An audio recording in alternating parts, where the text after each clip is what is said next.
When record producer Helena Martinez heard one haunting melody echoing through the busy streets of downtown Atlanta, she didn't just stop to listen.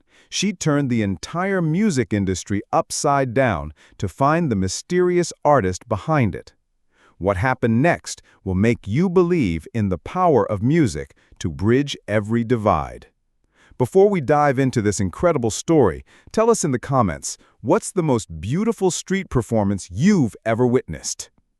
The morning sun cast long shadows across Peachtree Street as Helena Martinez sat trapped in her luxury sedan, fingers drumming impatiently against the leather steering wheel.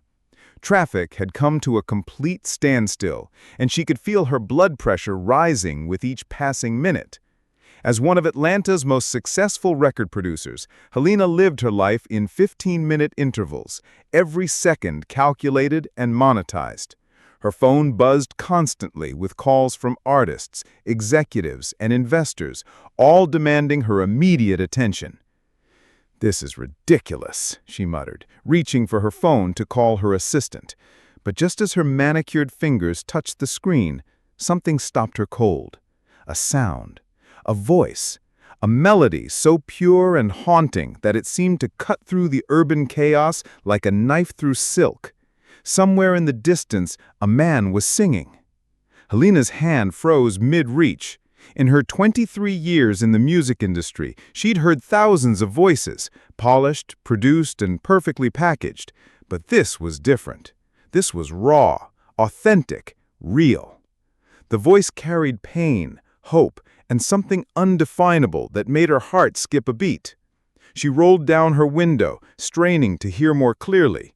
The melody floated toward her, weaving between the honking horns and impatient engines.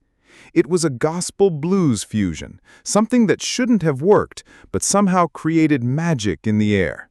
Helena found herself holding her breath, afraid that even the smallest sound might shatter this unexpected moment of beauty. But then, as suddenly as it had begun, the music stopped. The spell was broken.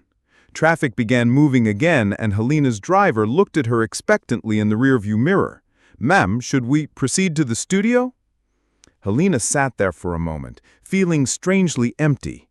That voice, whoever it belonged to, had touched something deep inside her that she'd forgotten existed. In a world of auto-tune and manufactured emotions, she'd just heard something genuinely transcendent. "Drive around the block," she said quietly. "I'm sorry, ma'am?" "Drive around the block. I need to find where that music was coming from." Her driver, James, had worked for Helena for 8 years. He'd seen her discover platinum-selling artists and turn unknown singers into household names. But he'd never seen her look quite like this, vulnerable, almost desperate.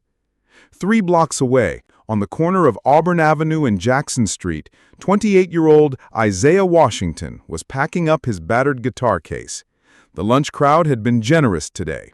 He'd made almost $40 in tips, enough to cover dinner and maybe a small contribution toward his daughter's school supplies. His calloused fingers moved with practiced efficiency, securing his guitar and folding up the small stool that had become his mobile stage. Isaiah had been performing on Atlanta's streets for 3 years, ever since losing his job at the auto plant.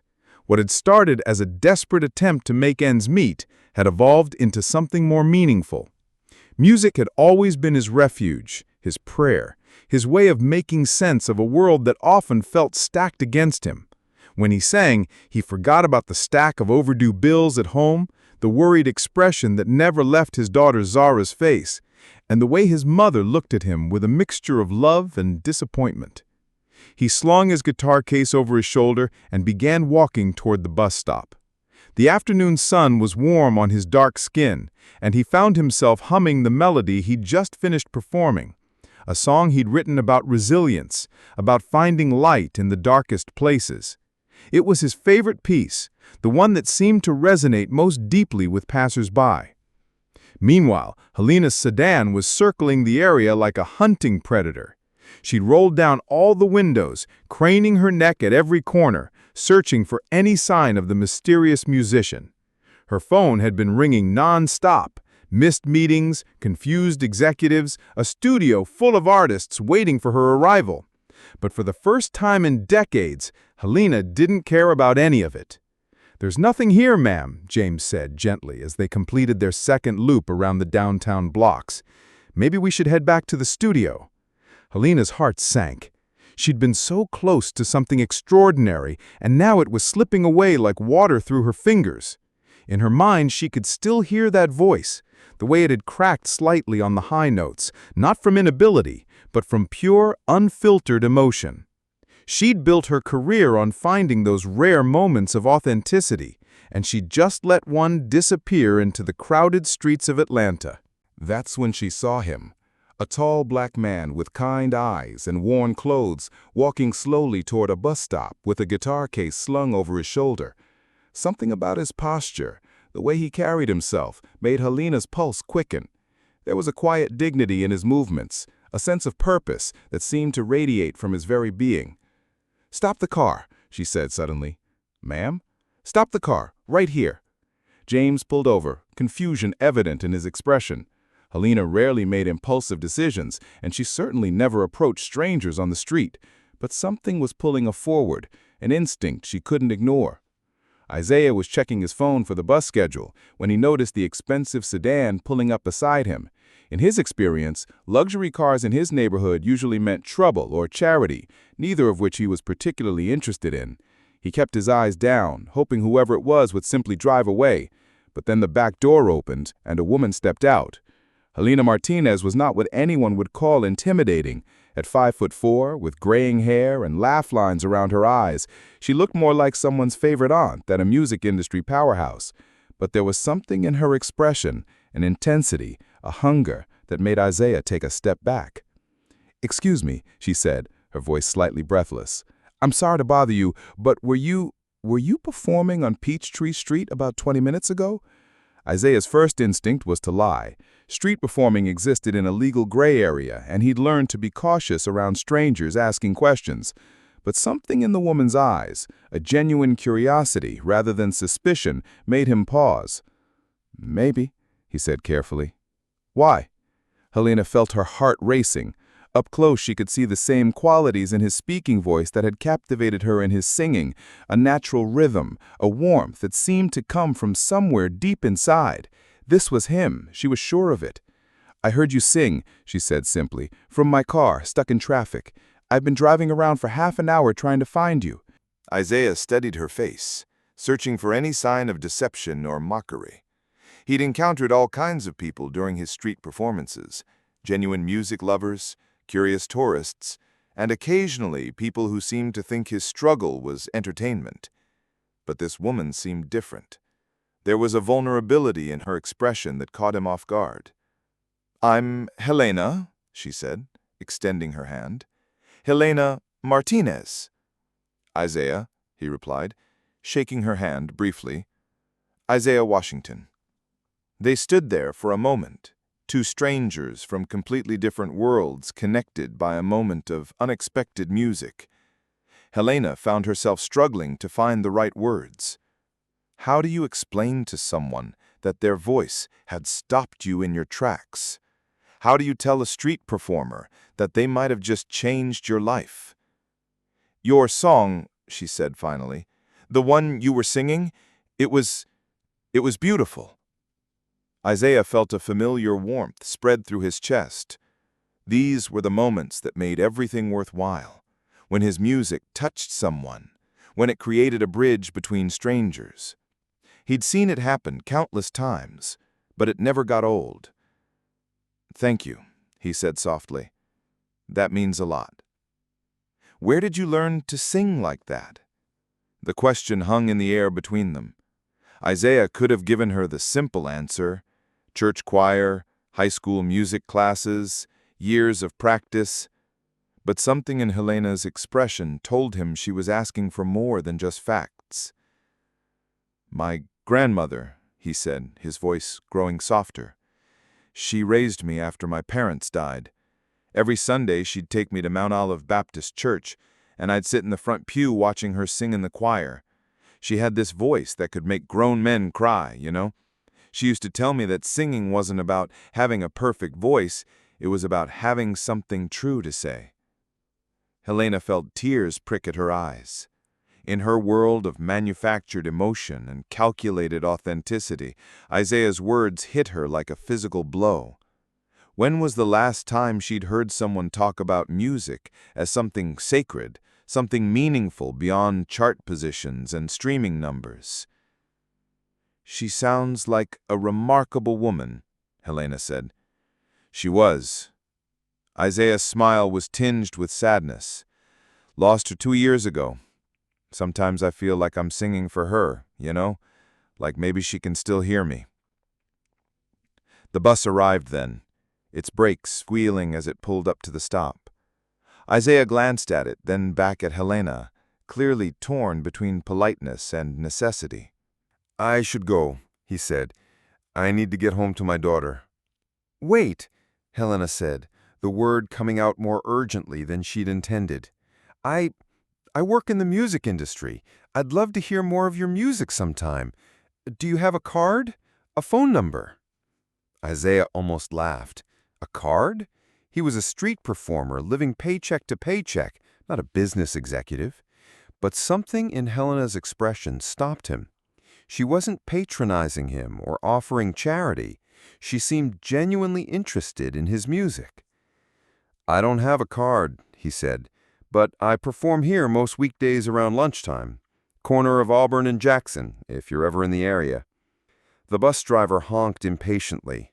Isaiah gave Helena one last look, then climbed aboard, leaving her standing on the sidewalk with a strange mixture of excitement and frustration coursing through her veins. As the bus pulled away, Helena found herself making a decision that would have seemed impossible just hours earlier.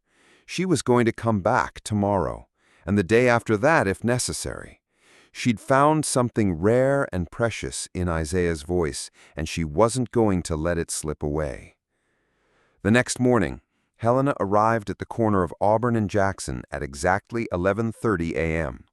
She'd told her assistant to clear her lunch schedule, claiming she needed to scout new talent. It wasn't entirely a lie, but it wasn't the whole truth either.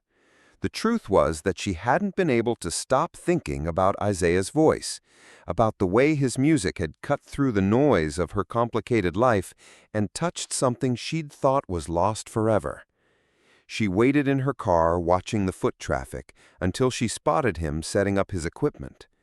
Today he was wearing a faded blue shirt and jeans with patches on the knees. His guitar case was open in front of him, already containing a few dollars from early commuters.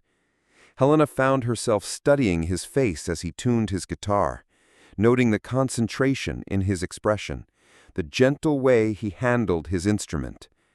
When Isaiah began to sing, Helena felt that same electric shock of recognition she'd experienced the day before. But this time, she was close enough to see his face, to watch the way his eyes closed when he hit the high notes, to observe the small crowd that began to gather around him.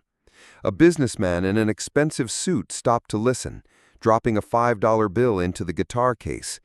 A young mother with a stroller paused, her baby becoming calm as Isaiah's voice washed over them. An elderly man stood at the back of the small crowd, tears streaming down his weathered cheeks. This was what Helena had been searching for her entire career: music that moved people, that created genuine human connection. She'd signed artists who sold millions of records, but she'd never seen anything quite like this. Isaiah wasn't just performing, he was creating a moment of shared humanity in the middle of a busy street. When the song ended, the small crowd dispersed, each person carrying a piece of Isaiah's music with them. Helena waited until the street was relatively empty before approaching him. "You came back," Isaiah said, and she was pleased to hear surprise rather than suspicion in his voice. "I told you I would." "That was beautiful. The way you connect with people, it's extraordinary." Isaiah felt a flutter of pride mixed with embarrassment. Compliments about his music always affected him deeply, but coming from someone who clearly knew the industry, they carried extra weight. "Would you like to get coffee?" Helena asked suddenly. "I'd love to hear more about your music, your story." Isaiah hesitated. He had exactly 3 hours before he needed to pick up his daughter from school, and coffee with a stranger, even a kind one, felt like a luxury he couldn't afford. But something about Helena's genuine interest made him reconsider. "There's a diner down the street. Nothing fancy, but the coffee's good." Mel's Diner was exactly the kind of place Helena never went to. Vinyl booths with tears in the seats, fluorescent lighting, and the smell of grease hanging in the air. But as she slid into the booth across from Isaiah, she found herself feeling more comfortable than she had in months. "So tell me about your daughter," she said after they'd ordered coffee. Isaiah's entire face lit up.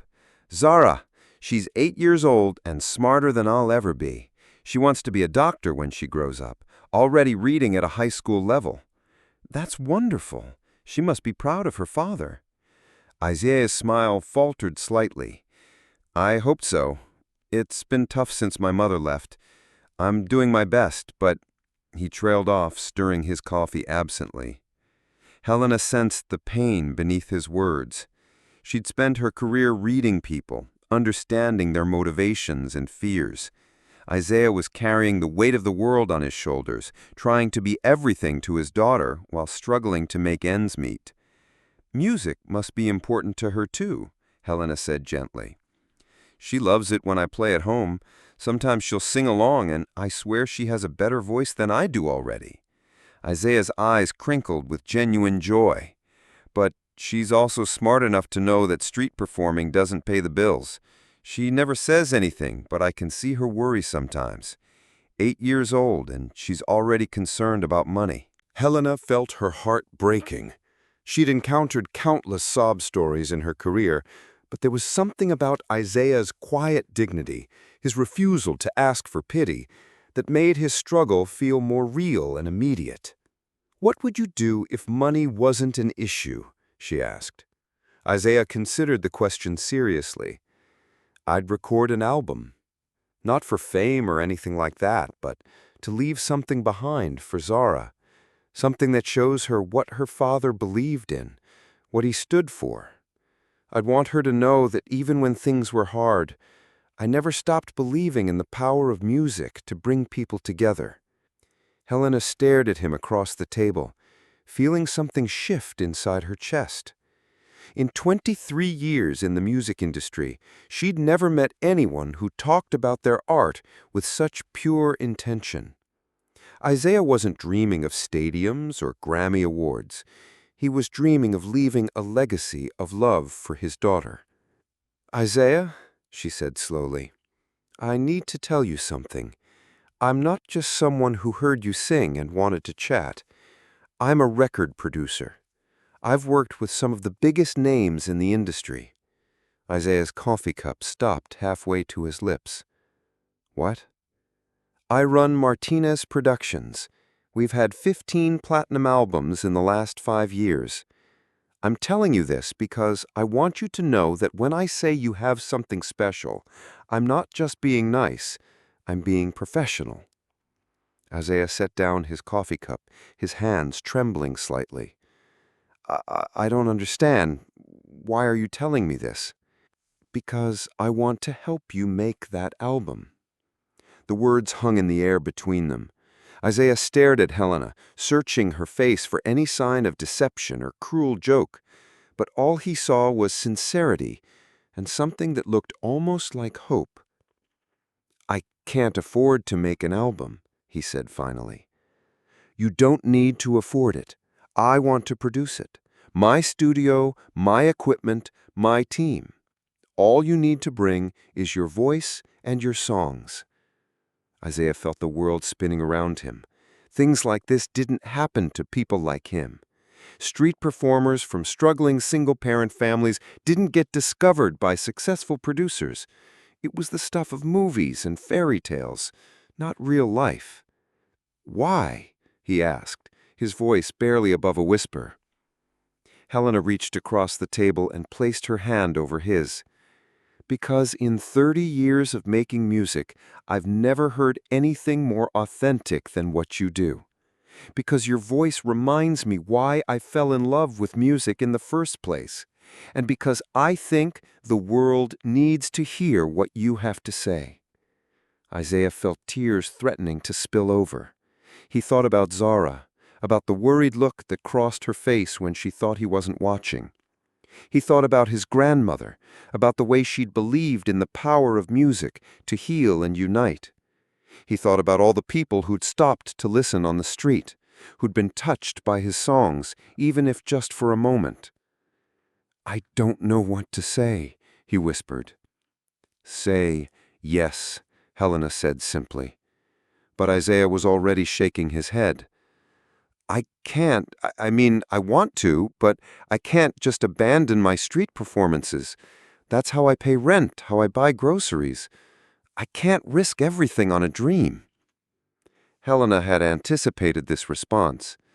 In her experience, the most talented artists were often the most cautious, burdened with responsibilities and realistic fears about the music industry's uncertainties. "What if I told you that you wouldn't have to give up anything?" she said. "What if I told you that we could record the album on weekends, in the evenings, whenever you have time? And what if I told you that regardless of whether the album succeeds commercially, you'd receive an advance that would cover your expenses for the next year?" Isaiah stared at her, hardly daring to breathe. "You would do that?" "I would do that because I believe in you, because I believe in your music, and because I think you deserve a chance to share your gift with the world." For the first time in 3 years, Isaiah allowed himself to imagine a different future. He pictured himself in a real recording studio, surrounded by professional musicians who understood his vision. He imagined Zara listening to his album, understanding finally that his father's music was something special, something worth pursuing. He imagined his grandmother's voice telling him that it was okay to accept help, okay to believe in himself. "Okay," he said finally. "Yes, let's make an album." Helena felt tears of joy spring to her eyes. In all her years of signing artists, she'd never felt this level of excitement about a project. This wasn't about money or chart positions. This was about something pure and meaningful.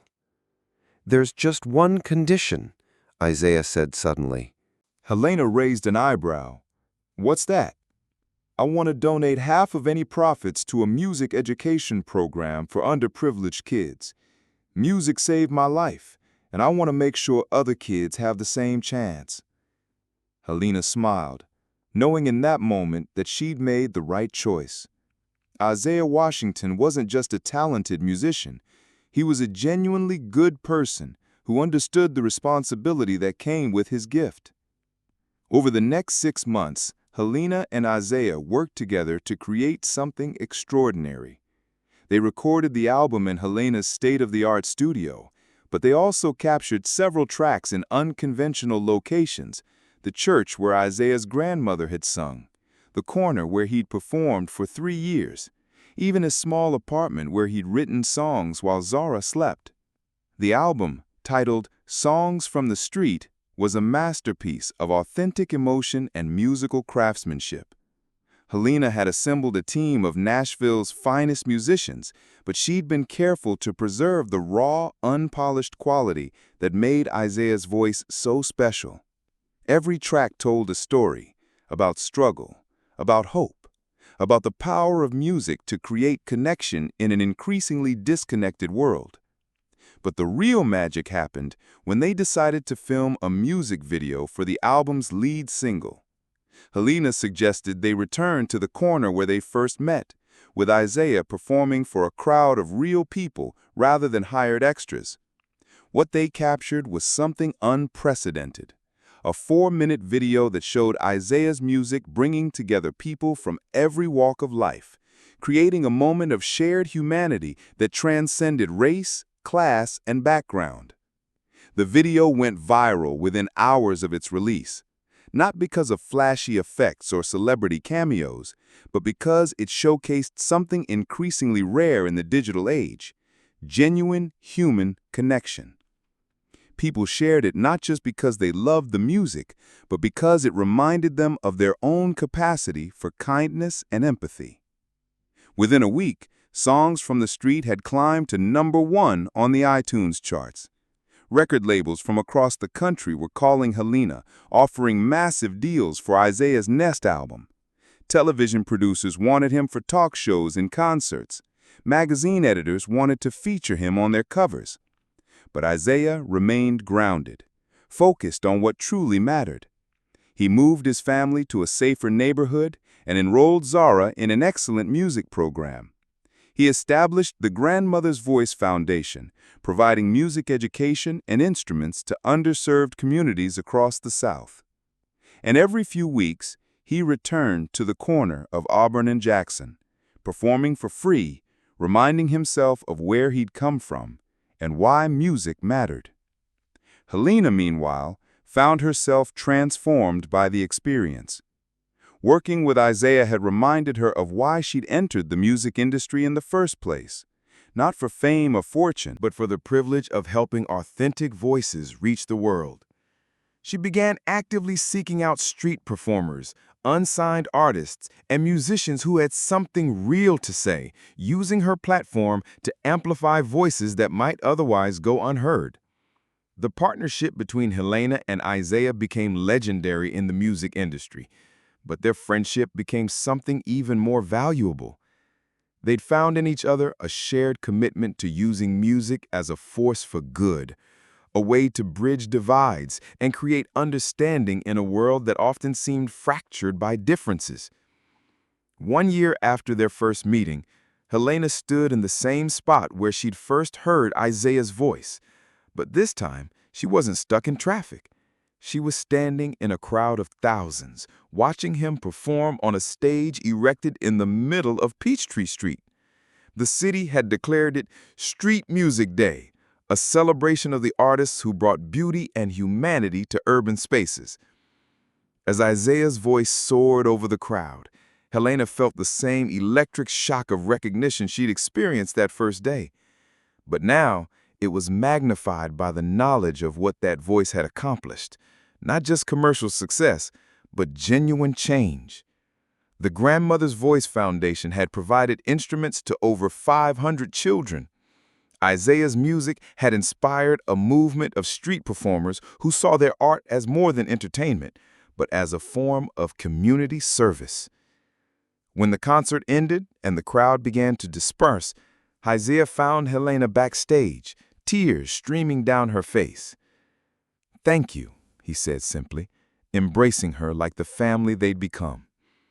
"No," Helena replied, "thank you for reminding me what music is really about, for showing me that authentic voices still exist in this world." As they stood there, surrounded by the chaos of post-concert cleanup, they both understood that their story was about more than just music. It was about the power of human connection, about the importance of seeing potential in unexpected places, and about the ripple effects that occur when kindness meets opportunity. Isaiah's daughter, Zara, now 9 years old and already showing signs of inheriting her father's musical gifts, ran up to them with a program from the concert. "Daddy, will you sign this for me?" Isaiah knelt down to her level, taking the program and a pen. But instead of just signing his name, he wrote something else.